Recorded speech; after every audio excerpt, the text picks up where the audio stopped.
Let's talk about the flip side. Imagine you go into a room, you feel that immediacy, you feel that energy. They love you, great rapport, you don't get it. What's your process? You call, you follow up maybe with someone. I know a lot of times they don't let you know. But You don't get feedback. You really don't. And I, I, I had a wonderful director in New York, a woman named Amy Saltz, and I did a play with her in New Haven at Yale Rep. And I couldn't get thrown in jail. Nothing was working, and I felt like I was auditioning really poorly. And so I went to Amy and I said, Amy, will you work with me on an audition? I don't know, I can't get hired. She says, let me do you one better. I'm casting a play at the American Place Theater. I want you to come sit on our side of the table and watch these actors come through an audition for us. And so I did that. And I was shocked, Karen. I was absolutely shocked, because the lesson that Amy was trying to teach me is that 98% of the time it's not about me. It's about what they need in the project, what they need in the part. I watched actors come in that were not ready to work. You could see them apologize for being there. Learned a great lesson from that. I watched actors come in that didn't want the job. They were afraid if they got the job, they would have to do it. They were apologetic about being there. I watched actors come in that were remarkable in the role, just remarkable. I mean, you looked at it and went, oh, that's your guy. That's you. And they didn't get the job because they didn't fit with the vision of the project and the ensemble that they were trying to put together. It was a great performance. Didn't work for this. So it really wasn't about that actor, and they had no way of knowing it. If I could have gotten up and run out of the room and said, I can't tell you how good you were and you're not going to get this job. Understand it's not about you. And I couldn't really do that, you know.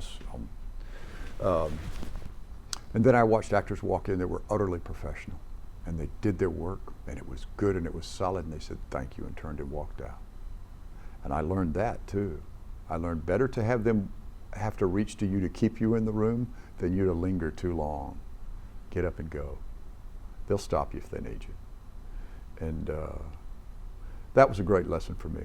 I found out that it really wasn't about me. I just need to go back and do my work and trust that would be all right. It would be enough, you know, keep going.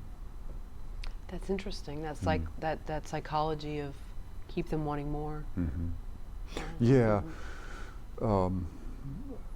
Yeah, because you know, I've done the thing where you tried to be nice and you tried to be winsome. Oh yeah, you guys doing all right? And they're ready to get on. They got 7 more guys that they have to see.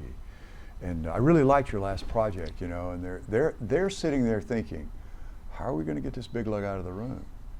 And I'm sitting here thinking, if I can sit here long enough, I'll win them over.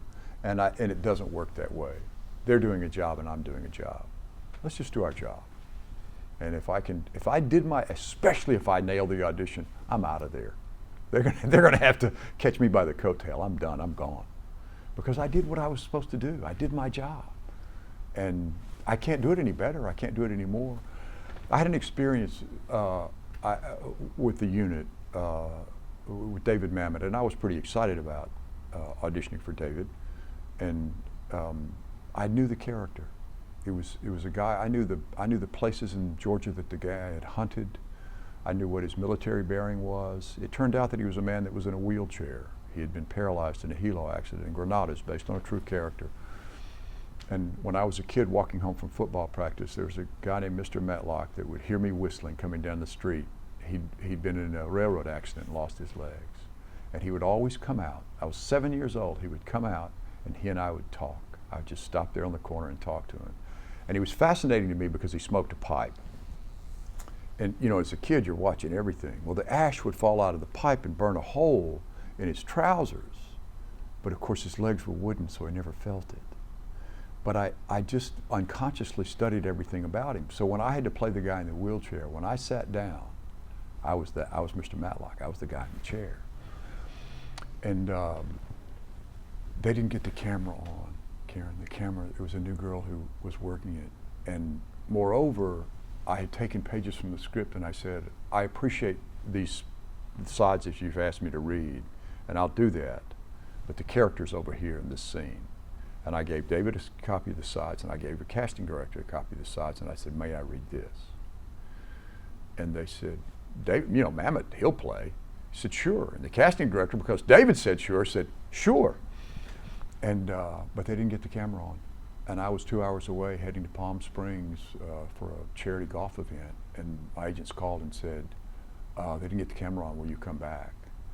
And I said, no. I did what I could do. They were in the room. It either happens or it doesn't, but I can't do it any better. So I literally got out of there and didn't look back.